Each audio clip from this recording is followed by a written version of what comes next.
SSC से जुड़ी हुई सारी न्यूज़ और फ्री ऑनलाइन कोचिंग के लिए सब्सक्राइब करें और बेल आइकन दबाना ना भूलें सारे नोटिफिकेशन आप तक पहुंचने के लिए। तो hi friends, welcome to SSC mindset. एक बार फिर आप लोगों का स्वागत है एसएससी माइंडसेट में। और ये आज ही की मेरी दूसरी वीडियो है जो है हमारा पार्ट 5 बायोलॉजी के क्रैश कोर्स का। इसमें हम बात करेंगे one of the most important part in biology for SSC और एनी अदर एग्ज़ाम। ठीक है, ये है हमारा रेस्पिरेटरी सिस्टम। ठीक है, रेस्पिरेटरी सिस्टम देखिए एग्ज़ाम्स के लिए बहुत इंपॉर्टेंट है। ये पूछा ही पूछा जाता है, हर बार किसी न किसी तरीके से कुछ ना कुछ तो पूछ लिया जाता है। ठीक है, तो इसमें जितना भी इम्पोर्टेंट है हमारा रेस्पिरेटरी सिस्टम के क्या क्या हमारे बॉडी पार्ट्स होते हैं, क्या क्या उनके काम होते हैं, किस टाइप का रेस्पिरेटरी सिस्टम होता है ह्यूमंस में, तो वो सारा देखेंगे हम। ठीक है, तो आई होप कि आपको ये वीडियो पसंद आएगा और पूरा देखेगा इस वीडियो को, क्योंकि बहुत इंपॉर्टेंट है आप लोगों के लिए वीडियो। तो चलिए स्टार्ट करते हैं बिना कोई वक्त गवाए हुए हमारा part 5 respiratory system for human. ठीक है, देखिए रेस्पिरेटरी सिस्टम क्या है। The respiratory system is involved in the intake and exchange of oxygen and carbon dioxide between an organism and the environment. ठीक है, तो वो क्या कह रहा है, देखिए रेस्पिरेटरी सिस्टम जो ये एक प्रोसेस है कुछ लेने का और या फिर कुछ एक्सचेंज करने का। क्या, ऑक्सीजन और कार्बन डाइऑक्साइड को लेने का या फिर उसे एक्सचेंज करने का। किसके बीच में, कोई ऑर्गेनिज्म या कोई लिविंग बीइंग और एनवायरनमेंट के बीच में। ठीक है, देखिए लिविंग बीइंग तो हमारे एनवायरनमेंट भी होते हैं, इसलिए हम कह रहे हैं ऑर्गेनिज्म। ऑर्गेनिज्म मतलब एनिमल्स, ह्यूमन बीइंग्स, ये सब जो हैं ये हमारे ऑर्गेनिज्म हो गए। और एनवायरनमेंट हो गया हमारा प्लांट, ट्रीज, ये सब। ठीक है, तो इनके बीच में जो इनटेक और एक्सचेंज होता है ऑक्सीजन और कार्बन डाइऑक्साइड का, वही हमारा रेस्पिरेटरी सिस्टम कहलाता है। ठीक है, नेक्स्ट है the primary organ of the respiratory system are lungs. ठीक है, देखिए जो प्राइमरी ऑर्गन है आपका, जो मेन ऑर्गन है वो आपका लंग्स है। ठीक है, जो सबसे मेन पार्ट आपका दिखता है, कभी भी आप कोई डायग्राम देखें तो लंग्स देखेगा। ठीक है, जो एक्सचेंज करता है गैसों को, जिसमें वो ब्रीथ लेता है। ठीक है, और उसके बाद वो हवा छोड़ता है। ठीक है, उसके कई और भी ऑर्गन्स हैं हमारे। देखिए जो रेस्पिरेटरी सिस्टम है उसके जो अलग अलग चीज़ों के लिए काम आते हैं, जैसे वो हमारा नेसल पैसेज, ठीक है, फेरिनिक्स, ठीक है, लैरिनिक्स, ठीक है, या फिर उसे वॉइस बॉक्स भी कहते हैं, ट्रेचिया, ब्रोंचियोल्स, लंग्स। ठीक है, पर हम इसमें जो मेन हमारे देखिए या तो नेसल पैसेज, फेरिनिक्स और लैरिनिक्स, ये तीन हमारे सबसे मेन इंपॉर्टेंट है, और साथ में ट्रेचिया, ये चार हमारे सबसे मेन इंपॉर्टेंट है, वो हम पढ़ेंगे। और लंग्स तो हमें पढ़ना ही पढ़ना है। ठीक है, वो तो हमारा मेन इंपॉर्टेंट है। तो चलिए स्टार्ट करते हैं। देखिए सबसे पहले हमारा नेसल पैसेज। अगर मैं नेसल पैसेज की बात करूं तो देखिए nasal passage is a channel for air flow through the nose and its inner wall is lined up with mucus membrane. देखिए अगर मैं आपको फिगर से समझाऊं तो फिगर से मैं अगर आपको समझाऊं तो ये जो हिस्सा है हमारा, ठीक है, ये हिस्सा और साथ ही ये जो पूरा हिस्सा है हमारा जो आपको दिख रहा है एक लाइट ऑरेंज में, ये हमारा नेसल कैविटी या नेसल पैसेज कहलाता है। इसमें क्या है, देखिए ये एक तरह से एक मेम्ब्रेन होती है इसके ऊपर। ठीक है, और साथ ही एयर फ्लो को लेता है। ठीक है, यहाँ से हवा एंटर करती है। ठीक है, तो ये आपका नेसल कैविटी या नेसल पैसेज कहलाता है। ठीक है, और देखिए इसका क्या काम है sorry, mucus contains innumerable tiny hair like cell. देखिए आपने देखा होगा कि जो आपके नाक के अंदर जो स्किन होती है उसमें हल्के हल्के छोटे छोटे हेयर होते हैं। ठीक है, वो किस लिए होते हैं, वो सैंड पार्टिकल्स को या बैक्टीरिया या कोई और अदर ऑर्गेनिज्म है छोटा सा जो हमारी बॉडी में एंटर कर जाता है कभी कभार, उससे हमें बचाता है। ठीक है, mucus makes the air wet entering into the body and equalise it with the temperature of the body. देखिए वो क्या करता है, म्यूकोस जो आपके अंदर जो हेयर्स हैं या जो आपकी जो स्किन है अंदर, ठीक है, म्यूकोस वो क्या करती है, एयर को लेती है, उसे वेट करती है, उसको हमारी बॉडी के टेम्परेचर के बराबर लाती है। ठीक है, तो ये म्यूकोस का काम करना होता है। ठीक है, मैंने आपको बता दिया। देखिए ये जो हिस्सा अंदर का, नाक के अंदर का हिस्सा, ये आपका म्यूकोस होता है। ठीक है, अब उसके बाद देखिए जो नेक्स्ट है हमारा वो है हमारा फेरेनिक्स। फेरेनिक्स क्या है, ये एक तरह से कनेक्टर है। ठीक है, कनेक्टर कैसे, कोई दो चीज़ों को जोड़ता है। कौन सी दो चीज़ों को जोड़ता है, ये एक तो नेसल कैविटी से किसको जोड़ता है, लैरिनिक्स। ठीक है, लैरिनिक्स को ये जोड़ता है नेसल कैविटी से। ठीक है, कि मस्कुलर मेम्ब्रेन है and the oral cavity of the oesophagus, it enables breathing ingestion of food and speech. ठीक है, अब देखिए और आपको फिगर से समझाता हूँ कि जो आपका देखिए यहाँ पर होता है फेरेनिक्स। ठीक है, ये क्या, ठीक है, तो देखो ये है ना, ये इसको क्या करता है, ये कनेक्टर का काम करता है। ये हमारा लैरिंक्स है। ठीक है, ये इस लैरिंक्स को, ठीक है, इस फेरेनिक्स से जोड़ देता है या इस नेसल कैविटी से जोड़ देता है। ठीक है, ये एक तरह से कनेक्टर का काम करता है, ब्रिज का काम करता है। और साथ ही साथ यहीं पर देखिए ये जो आपका होता है ना हिस्सा, यही आपका बोलने के लिए भी काम आता है, यही आपका जो खाते हैं, ठीक है, वो यहीं से इंजेक्शन होता है इसका, ज़्यादातर ये चीज़ें काम करता है। ठीक है, तो ये बहुत इंपॉर्टेंट हिस्सा है। ठीक है, तो आपको याद रखना। और साथ ही देखिए ये आपका लैरिंक्स है, ये आपका वॉइस बॉक्स भी कहलाता है। ठीक है, ये आवाज़ का डिब्बा कह सकते हैं, वॉइस बॉक्स। ठीक है, तो ये लैरिंक्स है आपका। और देखिए अब और अगर इसकी डेफिनेशन देखें तो डेफिनेशन की अगर हम बात करें तो लैरिंक्स और वॉइस बॉक्स इसे क्या कहेंगे, the part of the respiratory system which connects the pharynx with trachea is called larynx और voice box. It main function is to produce sound. देखिए इसका जो मेन फंक्शन होता है ना लैरिंक्स का, वो सिर्फ साउंड प्रोड्यूस करना होता है। ठीक है, अब जैसे मैं आपसे बोल रहा हूँ तो ये कौन कर रहा है, ये लैरिंक्स कर रहा है। ठीक है, आप सुन रहे हैं तो लैरिंक्स की आवाज़ जो आप सुन रहे हैं। ठीक है, at the larynx entrance gate there is a thin blade like door, ठीक है, विच कॉल्ड एपिग्लोटिस। ठीक है, एपिग्लोटिस होता है देखिए आपका, जब लैरिंक्स के एंट्रेंस पे आप जाएंगे तो हल्की सी एक थिन एक दीवार सी होती है, थिन ब्लेड सा होता है। ठीक है, वो एक तरह से एपिग्लोटिस होता है। जब हम बोलते हैं, ठीक है, हमारा साउंड एयर उससे आवाज़ होती है, ठीक है, वो डिस्ट्रैक्ट होता है उससे और उससे हमारी साउंड प्रोड्यूस होती है। आपने देखो कि आप जैसे जैसे बोलेंगे वैसे वैसे आपकी जो माउथ की जो एयर होती है ना, वो अपना इंटेंसिटी चेंज करती है बोलने के साथ ही साथ, तो वो आपका एपिग्लोटिस की वजह से होता है। ठीक है, और आगे अगर पढ़ें तो which ensure that the larynx close during the food intake so that the food can not enter the respiratory system. ठीक है, और देखिए जब हम खाना खा रहे होते हैं तब ये हमारा जो उसका गेट होता है एपिग्लोटिस का या फिर जो हमारा लैरिंक्स का होता है वो बंद हो जाता है, जिससे हमारा रेस्पिरेटरी सिस्टम इफेक्ट नहीं होता है। ठीक है, देखिए फिर मैं आपको फिगर पे लेके चलता हूँ।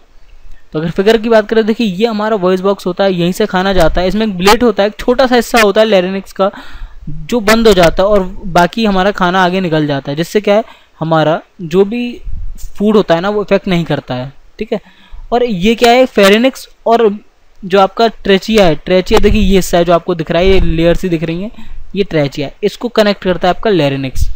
ठीक है, अब देखिए अब आगे चलते हैं हम, हमारा ट्रेचिया आ गया। तो ट्रेचिया क्या करता है, it enters into the thoracic cavity and divided into two bronchi, that means right and left. ठीक है, देखिए क्या कह रहा है कि ये एंटर करता है थोरियासिक कैविटी में और डिवाइड हो जाता है टू ब्रोंची। ब्रोंची में एक तरफ से मान लीजिए तो दो गलियारे हैं जहां से आपकी एयर निकल के जाती है। ठीक है, तो ये आपके दो गलियारे कह सकते हैं। जैसे देखिए मैं आपको फिगर में दिखाता हूँ कि ये आपका ट्रेंची है। ठीक है, ये यहाँ से यहाँ तक कि आपका चलता हुआ गया, ये चलता हुआ गया और यहाँ जाती ये दो गलियारों में बदल गया। ठीक है, एक है आपका लेफ्ट लंग और एक है राइट लंग, जो जहाँ पर जाके दोनों जुड़ जाते हैं। ठीक है, तो ये आपके ब्रोंची होते हैं जो आपके ट्रेचिया से ही आगे निकल के बनते हैं। ओके, जिसमें आपका एक राइट ब्रोंची होता है जो आपका राइट लंग से जुड़ता है। ठीक है, और जो आपका लेफ्ट ब्रोंची होता है वो आपका लेफ्ट लंग से जुड़ता है। ठीक है, और इसमें कुछ और भी है। देखिए right bronchi enter the right lungs after being divided into 3 branches. ठीक है, जो राइट ब्रोंची होता है आपका वो एंटर कब करता है, जब वो 3 ब्रांचेस में ऑलरेडी डिवाइडेड हो चुका होता है। देखिए मैं आपको दिखाऊं कैसे। देखिए 3 ब्रांचेस का उसका कहने का मतलब क्या है। देखिए 3 ब्रांचेस का कहने का मतलब उसका ये है कि आप जब भी आप इस ब्रोंची को देखेंगे ना, ये एंटर करेगा लंग्स में, तो ये आपको इसमें ढेर सारी ब्रांचेस दिख रही हैं, वो इन ब्रांचेस में कन्वर्ट हो जाता है। ठीक है, ऐसे आपका लेफ्ट ब्रोंची होता है जो 2 ब्रांचेस में कन्वर्ट हो जाता है। ठीक है, देखिए ट्रेचिया से आगे हमारा आता है लंग्स। ये हमारा मेन है, लंग्स का सारा काम लंग्स का है। देखिए ये जो आपका ट्रेचिया थे, आपके फेरेनिक्स था, आपका लैरिंक्स था, इनका काम सिर्फ एयर पहुंचाना, साउंड निकालना था, पर जो बाकी काम होता है वो हमारा लंग्स करता है, क्योंकि एयर को वही भरता है अपने में और फिर वही वापस से कार्बन डाइऑक्साइड रिलीज करता है। देखिए क्या करता है, the structure of A lung is called sponge and its colour is red. देखिए जो हमारा स्ट्रक्चर होता है किसी भी लंग का वो स्पॉन्ज की तरह होता है। ठीक है, वो एकदम मतलब स्पंज की तरह होता है, हवा निकलेगी तो वो पिचक जाएगा, हवा आएगी तो वो फूल जाएगा ऐसे। और लाल कलर का वो होता है, रेड कलर का होता है। There are 2 lungs in the thoracic cavity. ठीक है, देखिए थोरेसिक कैविटी में हमारे जो होता है हमारे पेट में दो लंग्स होते हैं, एक तो हमारा राइट लंग है और एक हमारा लेफ्ट लंग है। ठीक है, देखिए each lung is surrounded by the membrane which is called pleural membrane. देखिए हर लंग्स जो हमारे हैं दोनों राइट और लेफ्ट, वो हमारे एक मेम्ब्रेन से घिरे हुए हैं, ठीक है, सराउंडेड हैं, जिसको हम प्लूरल मेम्ब्रेन कहते हैं। देखिए मैं अगर आपको दिखाऊं तो ये आपको देखिए इसमें नहीं दिखा रहा है, आपको शायद दिख भी रहा हो। देखिए ये हल्की हल्की सी डार्क लाल सा आपको दिख रहा है, डार्क रेड जो हिस्सा दिख रहा है ये आपका प्लूरल मेम्ब्रेन है। ठीक है, और ये आपको यहाँ से पूरा चलता हुआ दिख रहा होगा, यहाँ ये है, ये आपकी पूरी प्लूरल मेम्ब्रेन है जो आपको किनारे किनारे दिख रही है। ठीक है, तो ये आपका पूरा लंग एक प्लूरल मेम्ब्रेन से घिरा हुआ रहता है। ठीक है, size of right lung is greater in comparison to left. देखो अब कभी एग्जाम में पूछ जाएगी हमारा कौन सा लंग है जो बड़ा है, राइट लेफ्ट दोनों में से कोई नहीं या फिर दोनों। ठीक है, ऐसे ऑप्शन आ सकते हैं, तो आपको हमेशा याद रखना है कि जो हमारा दायां लंग है या राइट लंग है वो बड़ा है कंपैरिजन टू लेफ्ट लंग। ठीक है, देखिए 4 प्रकार की प्रोसेस होती है हमारे जो हमारे लंग हैं उनमें 4 प्रकार की प्रोसेस हैं। पहला है एक्सटर्नल रेस्पिरेशन, दूसरा है ट्रांसपोर्टेशन ऑफ गैसेज, तीसरा है हमारा इंटरनल रेस्पिरेशन और चौथा है हमारा सेलुलर रेस्पिरेशन। ठीक है, ये चारों प्रकार की हम जो रेस्पिरेशन की जो प्रोसेस है उसको पढ़ेंगे। तो सबसे पहले हमारा आता है एक्सटर्नल रेस्पिरेशन। ठीक है, देखिए एक्सटर्नल रेस्पिरेशन को हम 2 प्रकार में बांटते हैं, पहला हमारा ब्रीथिंग है, ठीक है, और दूसरा है हमारा एक्सचेंज ऑफ गैस। ठीक है, एक्सटर्नल रेस्पिरेशन क्या है, 2 प्रकार के। देखिए मैकेनिज्म ऑफ ब्रीथिंग क्या है, ब्रीथिंग की जो मैकेनिज्म है वो क्या है कि process of taking air into and expelling it from the lungs called breathing. देखिए जब हम किसी एयर से एयर को लेते हैं अपने अंदर, ठीक है, वैक्यूम की तरह से खींचते हैं अपने अंदर और उसे लंग्स में भेजते हैं, वो हमारी ब्रीथिंग कहलाती है। ठीक है, और मेन चीज इसमें देखिए लेना और साथ ही साथ छोड़ना, ये हमारी पूरी ब्रीथिंग है। मैं देखिए मैं आपसे बात करता हूँ तो सांस ले रहा हूँ, मतलब हवा अंदर ले रहा हूँ फिर छोड़ रहा हूँ, फिर ले रहा हूँ फिर छोड़ रहा हूँ, तो ये हमारी ब्रीथिंग को कर रहा हूँ मैं। ठीक है, उसके बाद आता है आपका इंस्पिरेशन। ठीक है, at this stage air from the environment enter into the lungs through the nasal passage due to increase in the dimension of the thoracic cavity a low pressure is formed in the lungs and air enters into the lungs from environment. This air continue to enter until the pressure of air inside and outside of the body become equal. देखिए वो क्या कह रहा है कि जब भी हमारी इंस्पायरेशन जो होती है, इंस्पायरेशन मतलब इंस्पिरेशन नहीं है आपका, इंस्पायरेशन मतलब जब हमारी हवा अंदर जा रही है। ठीक है, ब्रीथिंग की मैकेनिज्म क्या है, इंस्पायरेशन और एक्सपायरेशन। देखिए इंस्पायरेशन मतलब हमारी हवा जब अंदर जा रही है तो वहाँ पर क्या है, वो नेसल पैसेज से अंदर जाती है। ठीक है, जो अंदर की जो डायमेंशन है वो धीरे धीरे इंक्रीज होती है क्योंकि हवा भर रही होती है। आपको अपने गुब्बारा फैलाया होगा आपने, वो फूलता चला जाता है, फूलता चला जाता है जब तक उसमें हम हवा भरेंगे। ठीक है, और उसके अंदर एक लो प्रेशर क्रिएट होता है। ठीक है, और वो तब तक क्रिएट होता रहेगा, तब तक क्रिएट होता रहेगा जब तक जो प्रेशर है हवा का इनसाइड हमारे लंग्स के अंदर वो इक्वल ना हो जाए हमारे बॉडी के जो बाहर है। ठीक है, तब तक वो भरता रहेगा।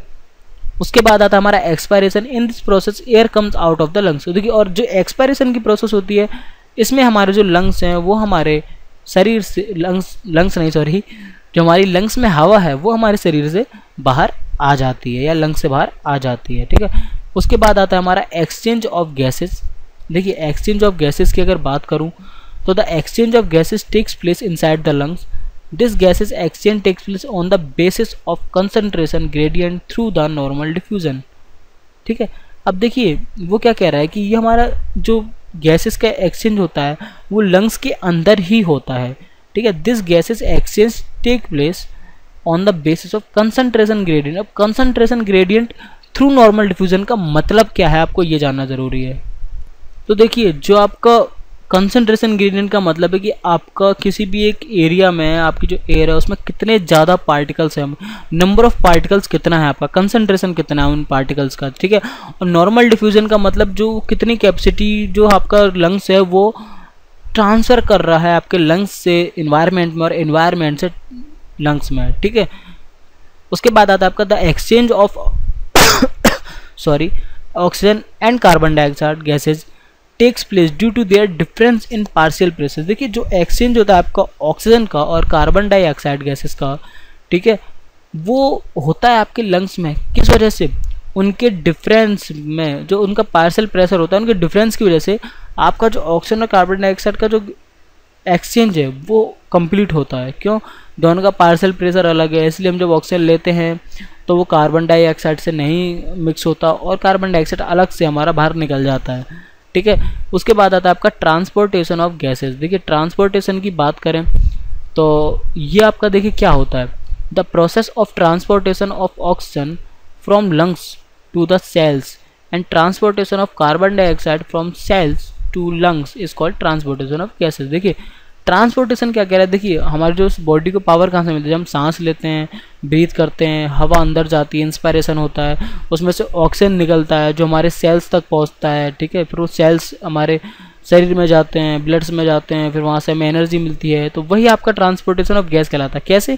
दो तरह की आपकी ट्रांसपोर्टेशन होती है। पहली आपकी, जब आपकी जो ऑक्सीजन है वो लंग्स में आती है और सेल से जुड़ जाती है, ठीक है। दूसरी, जब आपकी कार्बन डाइऑक्साइड है जो सेल से निकलकर आपकी लंग्स में चली जाती है, और ये दोनों प्रोसेस को मिला के आपका ट्रांसपोर्टेशन ऑफ गैस होता है, ठीक है। और ये transportation of gas takes place through blood. देखिए ये ब्लड के थ्रू आपका कंप्लीट होता है। अब देखिए बाय मिक्सिंग विद प्लाज्मा, ठीक है, ये आपका मेथड है बाय मिक्सिंग विद प्लाज्मा। अब ये क्या है, प्लाज्मा क्या है, मिक्सिंग क्या हो रही है, इससे क्या चेंज आ रहा है ये देखते हैं। Carbon dioxide forms carbonic acid after mixing in plasma.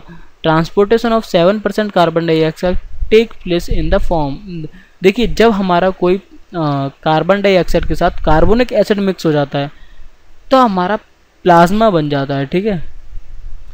और जो ट्रांसपोर्टेशन होता है हमारा कार्बन डाइऑक्साइड का वो सिर्फ 7% ही हो पाता है, ठीक है, इस फॉर्म में, प्लाज्मा की फॉर्म में, या जो हमारा प्लाज्मा के साथ मिक्स हो रहा है, ठीक है, तो इस फॉर्म में हमारा सिर्फ 7% ही कार्बन डाइऑक्साइड ट्रांसपोर्टेशन में आता है। दूसरा, इन द फॉर्म ऑफ बाइकार्बोनेट। देखिए 70% part of the carbon dioxide in the form of bicarbonate is transported. देखिए जो 70% पार्ट होता है आपका कार्बन डाइऑक्साइड का वो बाइकार्बोनेट की फॉर्म में ट्रांसफर हो जाता है, ठीक है।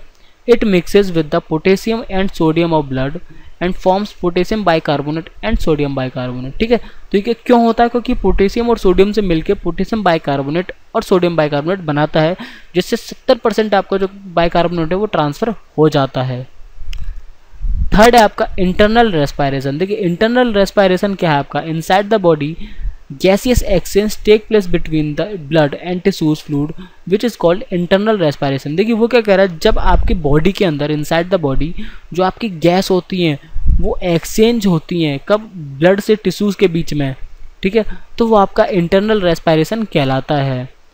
नेक्स्ट है आपका सेलुलर रेस्पायरेशन। सेलुलर रेस्पायरेशन क्या आपका, the process of oxidation of glucose is called cellular respiration. देखिए जब आपके ग्लूकोज में ऑक्सीडाइजेशन हो जाता है, ठीक है। अब ऑक्सीडाइजेशन क्या होता है, ठीक है, तो देखिए ऑक्सीडाइजेशन को हम ऑक्सीडेशन भी कह सकते हैं। इसमें क्या होता है कि देखिए जब आपका कोई भी ग्लूकोज आपका 1 या 1 से ज़्यादा जो आपके आयन्स या इलेक्ट्रॉन्स होते हैं उसको गेन करता है, ठीक है, तो वो आपका ऑक्सीडेशन कहलाता है। और ये आपका अपोजिट होता है आपका रिडक्शन से, ठीक है।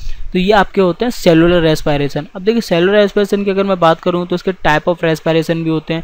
पहला है एनार्बोनिक, ठीक है, एनएरोबिक और रेस्पायरेशन, और एरोबिक रेस्पायरेशन, ठीक है। अब एनएरोबिक रेस्पायरेशन क्या होता है आपका, अगर इसकी बात करें तो when oxidation of food occur in the absence of oxygen. देखिए जब हमारा जो फूड का ऑक्सीडेशन है वो हो जाता है ऑक्सीजन की एब्सेंस में, ऑक्सीजन है ही नहीं फिर भी ऑक्सीडेशन हो गया, वो हमारा एनएरोबिक रेस्पिरेशन कहलाता है, ठीक है। During this only 2 ATP molecules are produce from 1 molecule of glucose. देखिए इसमें क्या होता है, 2 ATP मॉलिक्यूल्स निकलते हैं ग्लूकोज से, ठीक है, एक मॉलिक्यूल ऑफ ग्लूकोज से सिर्फ 2 ही ATP निकलते हैं। जब आपका ऑक्सीडेशन होता है तो OTP प्रोड्यूस होता है, ATP सॉरी, तो वो सिर्फ 2 ही ATP मॉलिक्यूल निकलते हैं आपके एक मॉलिक्यूल से, ठीक है। और final product of the anaerobic respiration in animal tissues like skeletal muscle cell, ठीक है, इज लैक्टिक एसिड। ठीक है, अगर एग्जांपल की बात करें तो जो आपका फाइनल प्रोडक्ट निकलता है वो आपका स्केलेटल मसल्स होती हैं सेल, या फिर कहें तो लैक्टिक एसिड्स के through. Lactic acid causes the pain in muscles if you do exercise. देखिए लैक्टिक एसिड क्या होता है, तो देखिए आप जब को बहुत ज़्यादा एक्सरसाइज कर लेते हो तो आपके शरीर में दर्द होता है। आप जब पहली बार आप जाएंगे जिम तो आपके शरीर में दर्द होगा, क्योंकि उतना ज़्यादा लैक्टिक एसिड बन ही नहीं रहा था, और एकदम से आप जिम जाते हैं तो आपका लैक्टिक एसिड बनने लगता है, जिसकी वजह से आपका शरीर दर्द कर जाता है। ठीक है, तो वो आपका प्रोड्यूस होता है। देखिए ये फॉर्मूला है, ये इतना आपको जानने की जरूरत नहीं है। C6H12O6 2C, ठीक है, 3H6O3 plus energy in animal lactic acid आपका बनता है। ठीक है, तो ये इतना आपके लिए इंपॉर्टेंट है ही नहीं, मैं तो कहूँगा। देखिए इस पर ध्यान मत दीजिए, क्योंकि ये फॉर्मूला आपसे नहीं पूछेगा वो, ना ही ये पूछेगा आपसे सिर्फ डेफिनेशन, लॉजिक्स और आपके जो मेन आपके फैक्ट्स हैं वही पूछेगा आपसे। उसके बाद आता है आपका एरोबिक रेस्पिरेशन। क्या है, देखिए when oxidation of food takes place in the presence of oxygen. देखिए जब आपका एरोबिक में क्या होता है, जब आपका ऑक्सीजन हो, ऑक्सीजन की प्रेजेंस में ही आपका फूड जो है वो ऑक्सीडेशन करे, वो आपका एरोबिक रेस्पिरेशन कहलाता है। ठीक है, तो देखिए यहाँ पर आपका ये वीडियो ख़त्म होता है, पूरा जो रेस्पिरेशन सिस्टम का था। लगभग मैंने पूरा ही आपको समझा दिया रेस्पिरेशन सिस्टम क्या होता है, फिगर भी आपको दिखा दिया उसमें क्या क्या चीज़ इंपॉर्टेंट थी। देखिए अगर फिगर की मैं बात करूँ तो और भी, जैसे आपका ये ब्रोची है, ठीक है, ये यहाँ से आया आपका, ये ब्रोनिकॉल्स है जो आपका ब्रोची के बाद बनते हैं। ठीक है, ब्रोची आपकी 1-2 गलियाँ बन गई, और उन गलियों से भी, गलियारों से भी तो कई और सारे छोटे छोटे आपके गलियारे बन गए जो आपके ब्रोचियल्स कहलाते हैं। ठीक है, और फिर उन ब्रोचियल्स के बाद भी जो आपका एंड पॉइंट होता है, आपका छोटी छोटी बहुत सारी कुछ नलियाँ होती हैं जो आपके लंग से जाके जुड़ रही होती है, वो आपका एल्वियोली कहलाती हैं। ठीक है, ये एल्वियोली आपकी कहलाएंगी जो आपकी लास्ट पॉइंट है आपकी किसी भी ब्रोचली के। ठीक है, और ये देखिए ये आपका डायग्राफ होता है जो आपको सपोर्ट करता है आपके लंग को। ठीक है, तो लगभग फिर मैंने आप सारा ही बता दिया आपको क्या क्या पॉइंट्स हैं आपके। ठीक है, तो आई होप कि आपको ये वीडियो पसंद आई होगी। अगर ये वीडियो यार पसंद आई है तो प्लीज़ इस वीडियो को लाइक करें। ठीक है, और कुछ कहना चाहते हैं, कुछ पूछना चाहते हैं तो यार प्लीज़ कमेंट करें, और अगर आप पहली बार इस वीडियो को देख रहे हो तो यार सब्सक्राइब तो ज़रूर करें। ठीक है, तो फिर मिलते हैं नेक्स्ट वीडियो में, तब तक के लिए bye, thanks for watching and Vande Mataram.